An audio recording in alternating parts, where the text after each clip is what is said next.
1 Samuel 25 in our Bibles.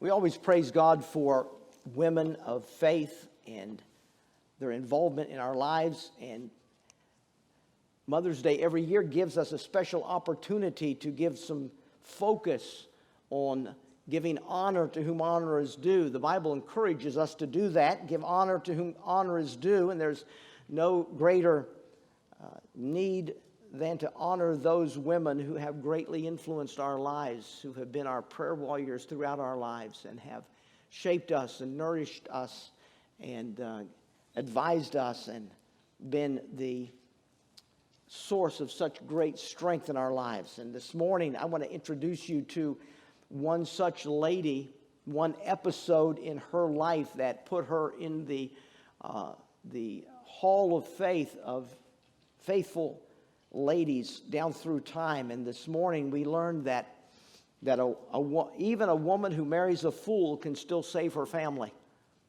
That gives great hope for all the ladies, even if, you know, the Bible will often give us the worst case scenario. You know, the 23rd Psalm, where we talk about the Lord being our shepherd, having no wants in life. In that psalm, we're reminded that He's with us even as we go through the valley of the shadow of death. In other words, worst case scenario, when you're dying. God is with us even in the worst case scenario. Well, this is a worst case scenario. Even if you marry a fool, you can still save your family. That's great hope for ladies. And Abigail is a tremendous picture of a woman who did marry a fool. As a matter of fact, we'll learn today his name meant fool, which kind of makes you wonder about Nabal's mom when she named him Fool. I had a son. What'd you call him? Fool. And so we learn from Abigail, in a worst case scenario of life, being married to a fool. She was a godly woman of beauty and brains, whom God used to save her family in a terrible situation that she was in. Well, let's learn a little bit about this story. I want you to see the location where this story occurred. And if you can squint, and as a matter of fact, why don't you kill the next set of lights for me? And appreciate that. Okay, this is obviously Israel, right? You've got the Sea of Galilee to the north. You've got the Dead Sea to the south. You've got Jerusalem and Jericho at the southern part of Israel, of the Jordan River Valley. Well, down here alongside the Dead Sea was a town known as Ein Gedi. People who go and visit Israel will often, on their trip to Israel, visit Ein Gedi because it was an important place. It was where David hid from Saul in the wilderness outside of Ein Gedi. So this is the area. The two main little villages that are mentioned in our story is this village of Maon, which is the town that Nabal lived in. And then the city of Carmel, which is the village where the sheep shearers were shearing Nabal's flocks. So the story revolves around these areas. The story is set in the place where David is hiding from Saul because of Saul's desire to kill David. Now, what was happening? Well, Saul is the king of Israel, but Saul has drifted. By this time, Saul has drifted far from God, and God has made it known that Saul was not going to be king for a long period of time, and his son would not take the kingship. There would not be a dynasty after Saul. but rather that God had given up on Saul, and God had chosen David in his youth to be the next king of Israel. Now, David didn't immediately become the king. He was still just a shepherd boy minding his father's sheep. And David will grow into and become the king someday, but he's not the king yet.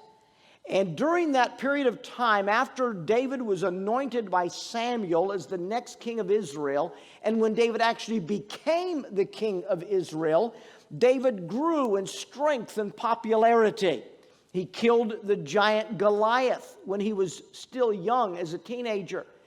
He became important to Saul in his court. Saul brought David to live in Jerusalem because of David's growing popularity. David became a man noted for his war ability, his military ability. And people began to acknowledge that David was even greater than greater than Saul. And of course, that made Saul very jealous when the women were singing that David has killed his tens of thousands, but Saul only killed his thousands. And the women of Israel were talking about David, and Saul began to get more jealous and more jealous of David. And so Saul attempts to kill David. For a period of time, David eludes Saul, living in the same town, living as a part of Saul's court there in Jerusalem, and yet he maintained his distance from Saul. And Saul repeatedly tried to kill him. Finally, David knew that he could not survive in Jerusalem, so he fled. David fled down into this wilderness area to the south of Jerusalem, very mountainous area with a lot of caves and a lot of deep ravines, a place where it was very easy to hide and to secure one's safety and those who follow him. So David fled Jerusalem to save his life, and about 600 loyal men joined him. So David's in the wilderness with about 600 loyal men that are faithful to him, and David is just trying to stay a step ahead of Saul. Saul comes with his armies, and he goes through the wilderness trying to find David. And so we have episodes of when they were close and almost caught him and that kind of thing. This was all going on there in the wilderness area around En-Gedi. Now, David's got these 600 men that are protecting him and loyal to him, and he feels a responsibility to feed them.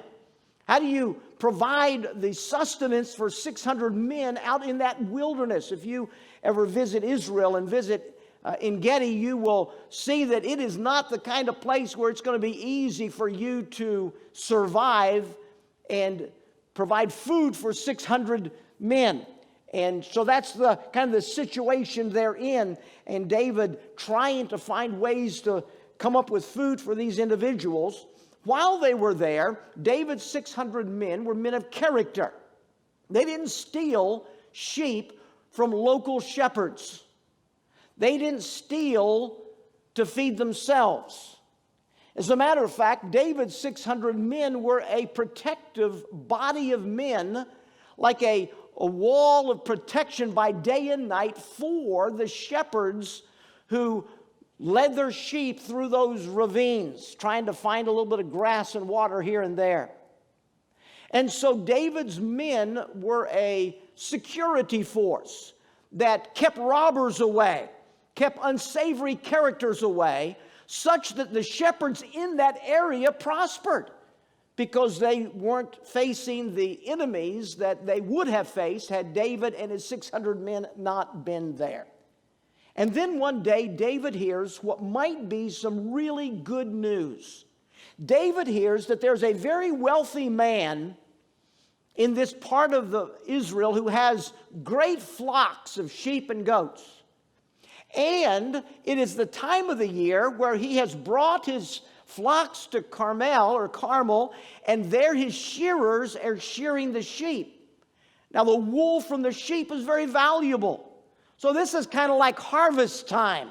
If you're a farmer bringing in your corn or bringing in the harvest off the land, a farmer is never happier than during the harvest because he's getting his annual paycheck. I would get paid once a year. He's bringing in his annual paycheck and he's pretty happy. The joy of a farmer in harvest.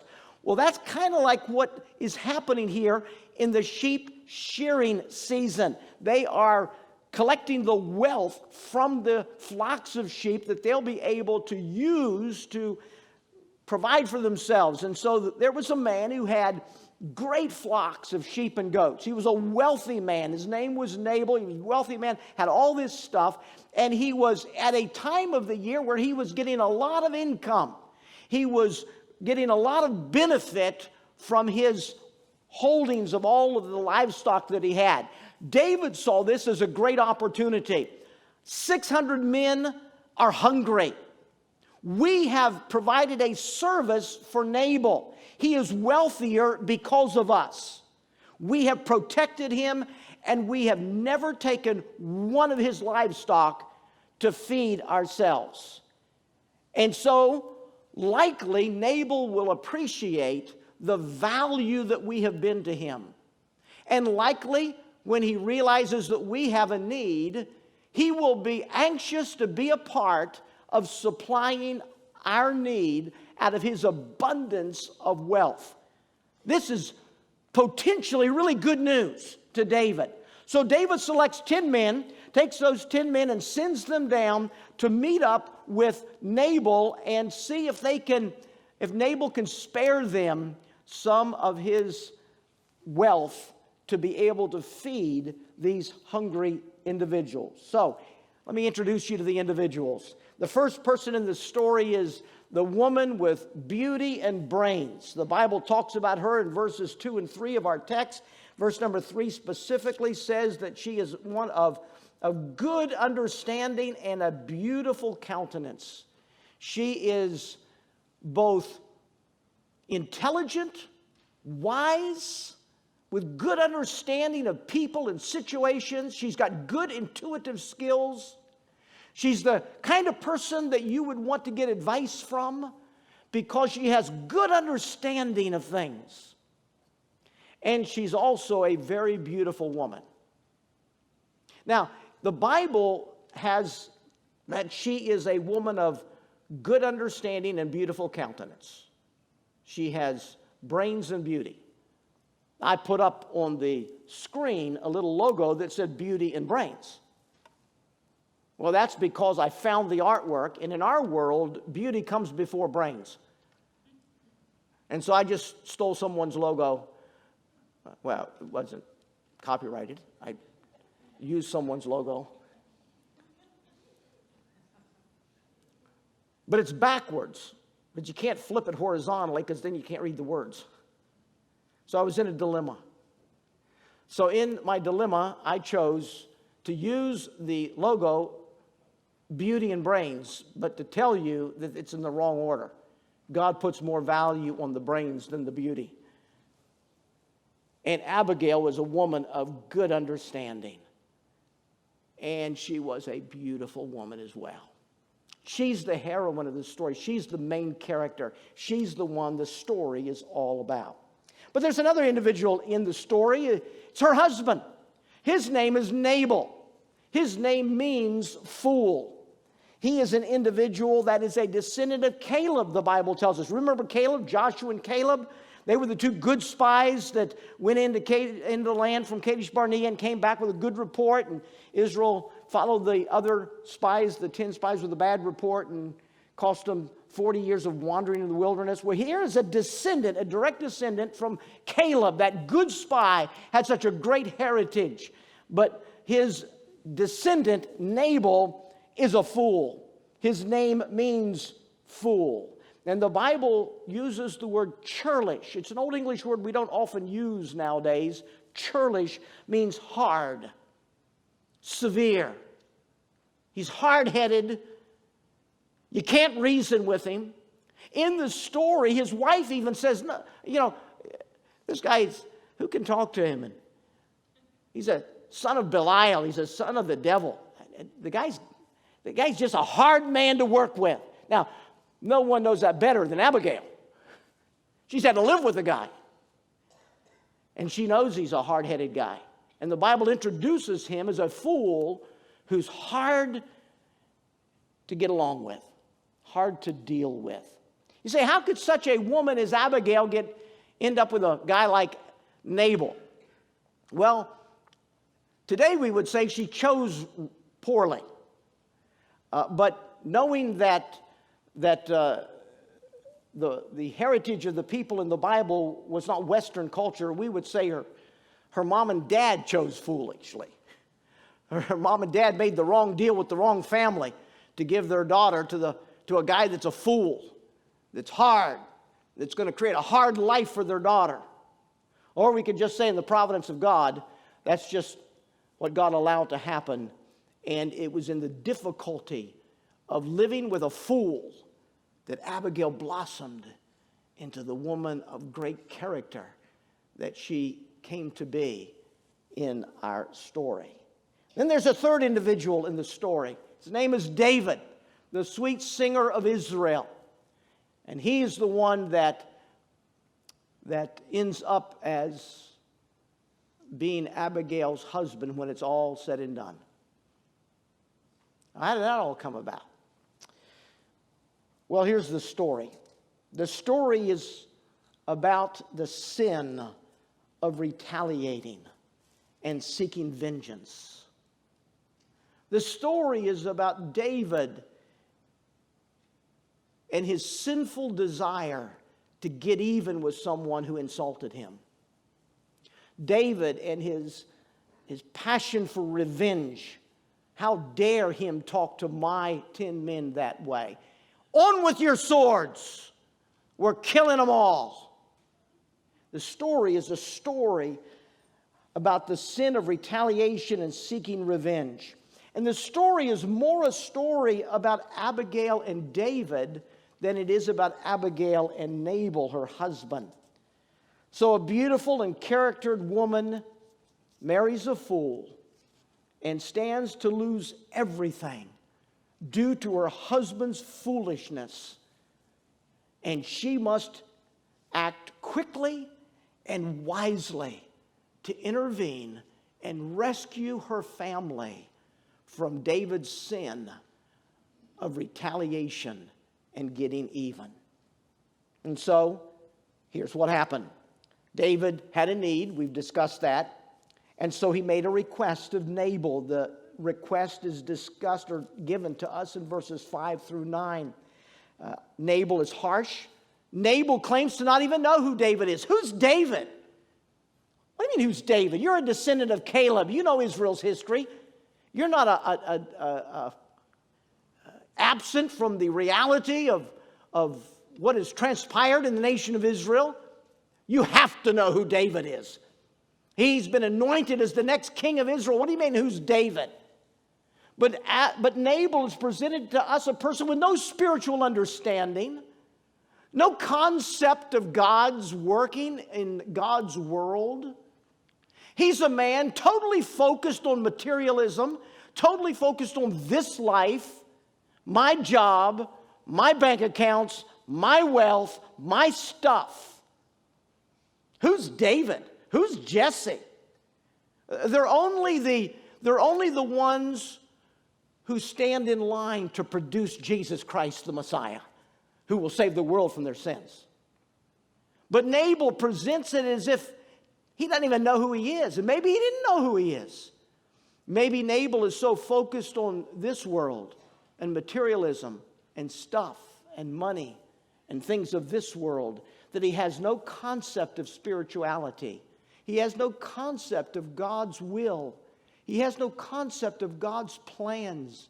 He has no concept of God's future dealings with the nation of Israel. Who is David?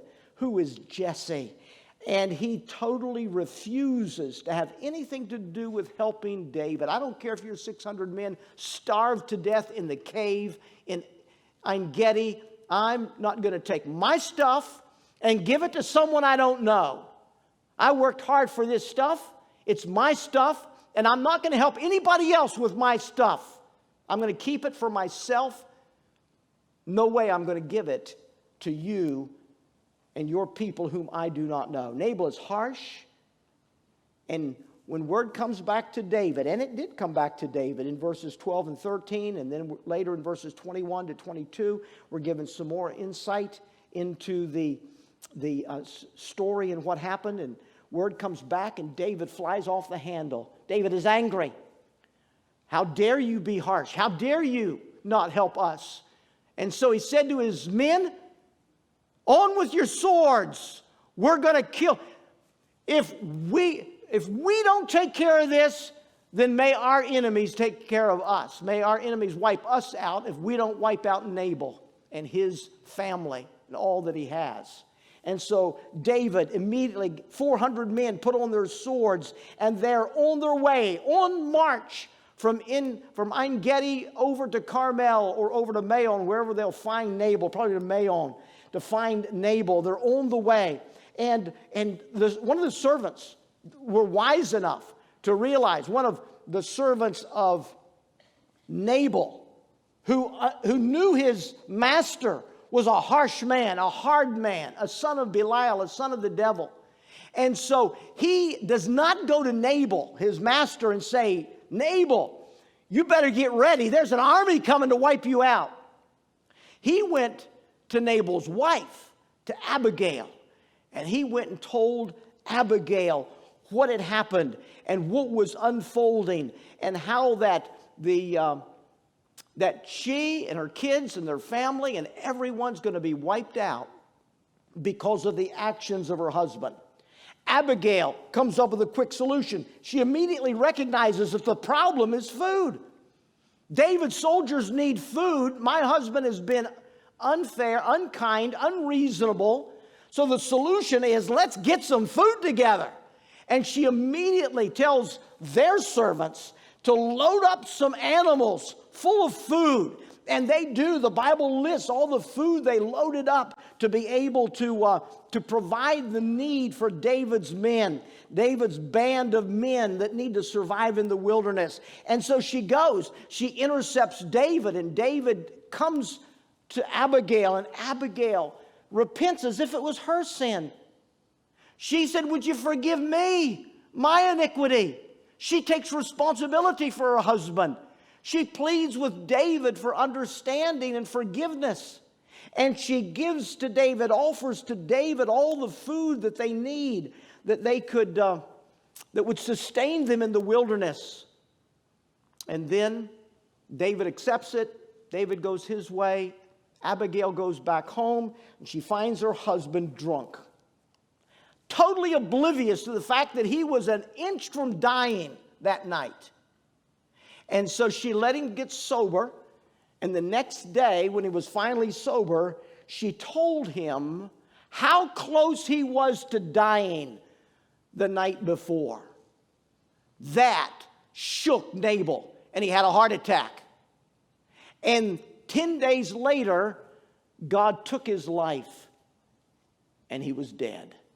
The fool had died. David heard. Now, David, his interaction with Abigail left him realizing this is a jewel. You don't run across women like this very often. He didn't even give her time to grieve. I don't know, there would have been much grief. The fool had been such a grief to her, she may not have grieved, I don't know. But David sent his men and said, David would like to propose marriage to you. And so she married David, and they lived happily ever after. Well, that's not really true, but that's the story. Let me show you real quickly 4 subjects that come out of this story that show us the amazing character of Abigail. I want you to see the character traits that we admire in Abigail. And I've given you the verses, and I want to just step down through them. They come directly out of this story. The first character trait we admire in Abigail is that she was smart and decisive. She was smart and decisive. She knew immediately what the need was. She immediately saw the situation and understood the dynamics, the personality dynamics of what had occurred. She didn't have to have somebody explain to her the details. She immediately was smart enough to know, because she knew her husband, and she knew what had transpired, and immediately knew that the problem could only be resolved by providing for the food of these 600 men who were loyal to David in the wilderness. She simply saw the predicament they were in and acted decisively to get them out of the predicament. That is a character trait worthy of admiration. A woman's intuitive ability to immediately understand the dynamics of a situation, identify the problem and the only reasonable solution, and make a decision to make that problem go away. Here's a second character trait. She was trustworthy. In verse number 18 and 19, when she stated the plan, everyone trusted her, all of her servants. I mean, immediately there's a scurry of activity. I would venture to guess that she had built a reputation over her life with her household, managing her household. She had built a reputation amongst her husband's staff that she was a wise woman that could be trusted. They're being asked to go against their master. They're being asked to be a part of something that Nabal had forbid. And so it would seem to me that she had built a reputation of trustworthiness. You can trust me. I know what I'm doing. Get the food and get it loaded on the animals. Here's a third characteristic that I see in Abigail. She was strong and brave. She's going to go against David and a band of 400 armed men. She is going to confront David and a band of 400 armed men. Is she out of her mind? No, she's brave. She's brave. She knows that disaster is imminent, and she immediately steps forward with a plan, a decisive plan, and is brave enough to execute that plan against all odds. She is a woman of strength and bravery. She could have just protected herself. She could have said, oh, my husband's done it this time. Boy, has he ever blown it big time this time. I tell you what, kids, pack your suitcases. We're heading out of town. We're going to go find a place to hide. She could have protected herself. She could have hid. She could have just thought of herself. But no, she's brave enough to confront David and 400 armed men to try to salvage her family from the situation they're in. At a difficult and scary moment, she didn't wimp out. She showed her strength. That's a character trait worthy of admiration. I want you to notice a fifth character trait. She was honest. She was honest. In verse number 25, when she met David, she said, David, I'll just be honest with you. I won't try to hide my husband's faults. I won't try to tell you he had a bad day. My husband's an idiot. My husband's a fool. My husband is named fool. She didn't try to cover for her husband. She was honest about her husband's failures, his shortcomings. Now, that's not to say that a woman should go out telling everybody about her husband's worst day. But when life's on the line and she is executing a plan to save the whole family, she's not covering for her husband's sins. You know how many women cover for their husband's sins when the police show up at the door? They called the police. When the police get there, the police not only have to fight the husband that's abusing the woman, they have to fight the woman, because as soon as they begin to manhandle the husband, she comes to his defense. And she's the one that called them there in the first place. And then she defends her husband against the police that she called to defend her. Well, how crazy is that? She didn't hide her husband's faults. When the chips were down, she was honest. My husband's got a problem. My husband needs help.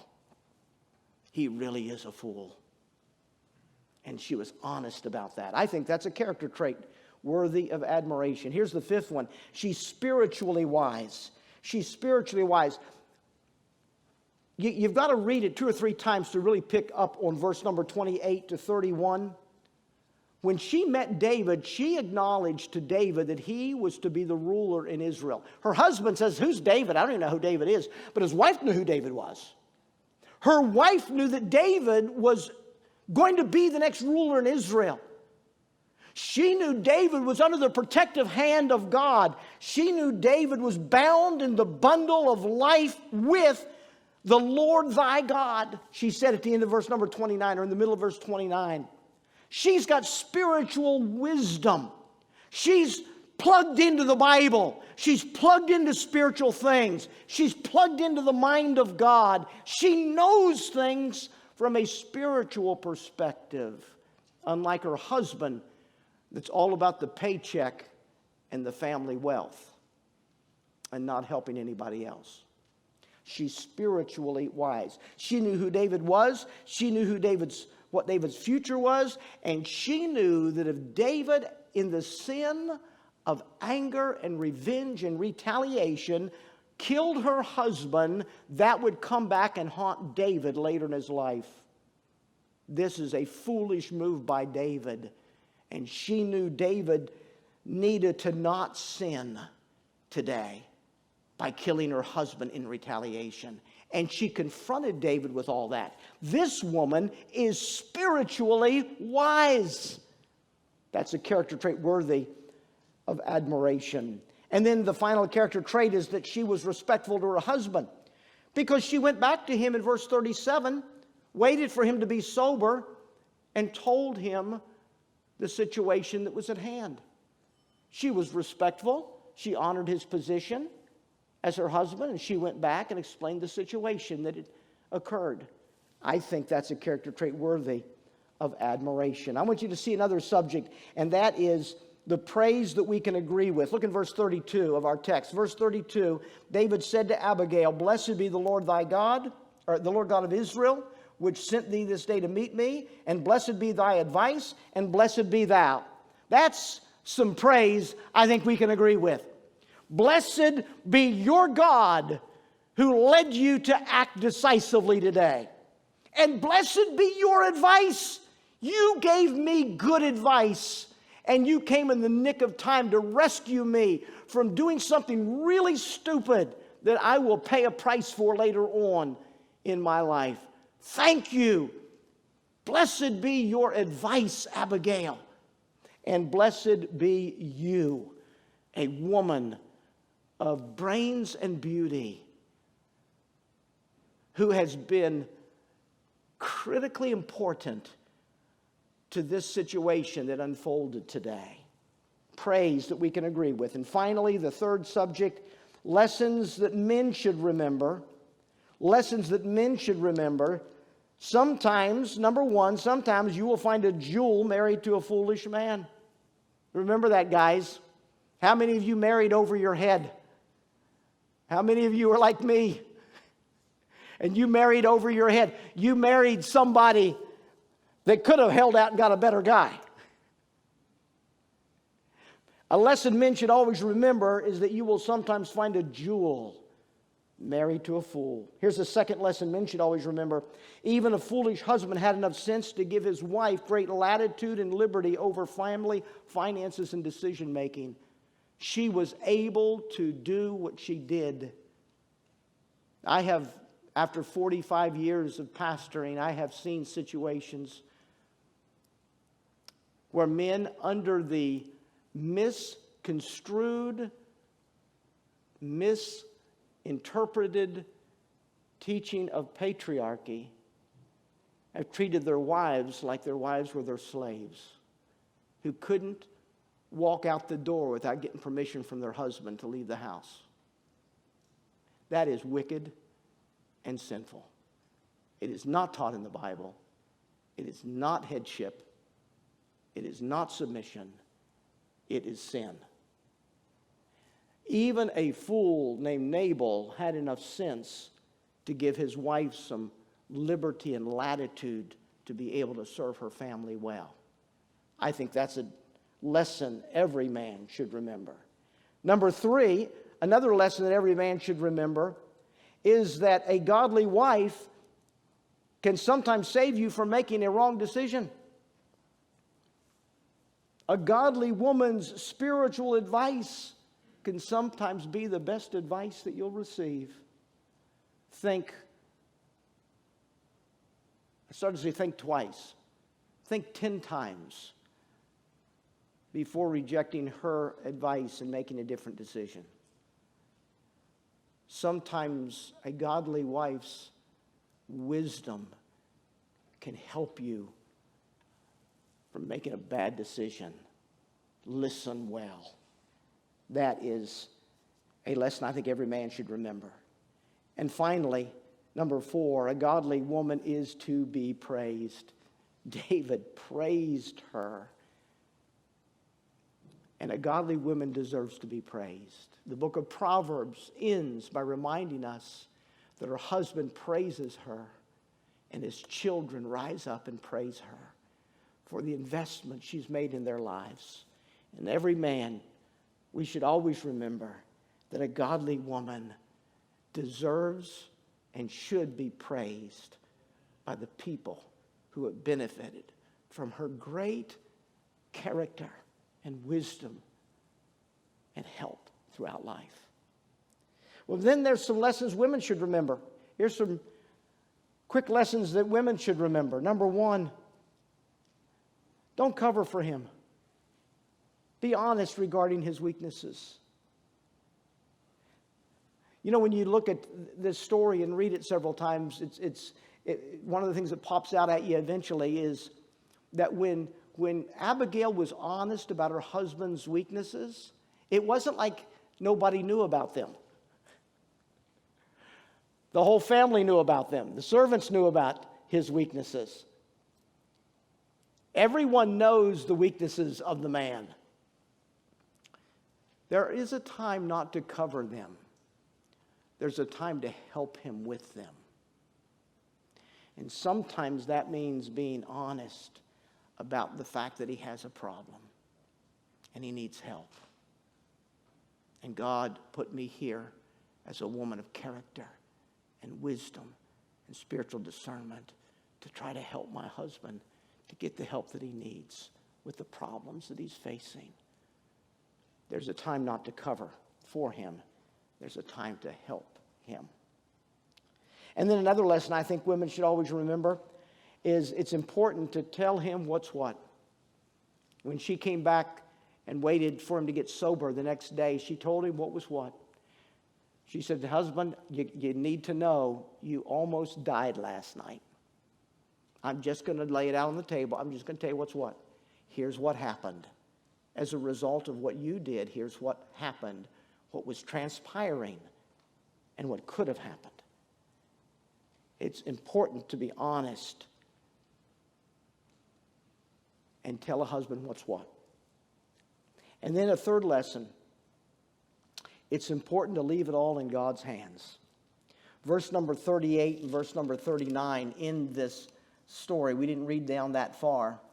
Verse 38 says, it came to pass about 10 days after that the Lord smote Nabal and he died.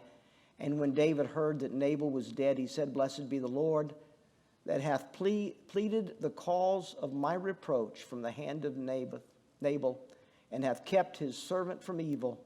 For the Lord hath returned the wickedness of Nabal upon his own head. You know, it's important to just leave things in God's hands. You do what you can to help somebody, but ultimately, you've got to leave it in God's hands. And when Abigail left it in God's hands, God killed her husband. He took her life. Heart attack, 10 days later, God took him. He died. And the Lord resolved the ultimate problem that had happened. You just got to leave things in God's hands and trust God to work out things that you can't work out, to take care of situations that you can't fix, and deal with things that you can't make happen. You got to do what you can, give the advice you can, be honest, help people to understand the consequences of the decisions they make, and then leave things in God's hands for God to work out the details of how things will come about. Well, Abigail was quite the lady. She is a woman of great brains, and God even blessed her with beauty besides. And I thank God for Abigail and how she enriched David's life and the nation of Israel because of her character and wisdom.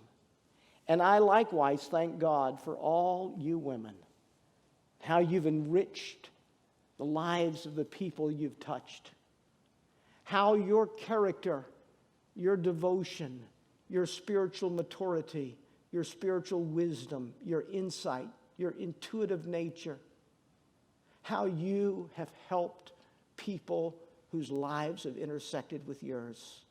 You are an enricher of people, and you are worthy of the honor and the praise that is given to you by the people who you have benefited. And I thank God for all that you have added to our lives. Men are better men because of you. People are saved from disasters because of you. And you are worthy of praise. Thank you for joining us for part of a Sunday service at Community Baptist Church. I hope to meet you soon. May God impress His love upon your heart this week.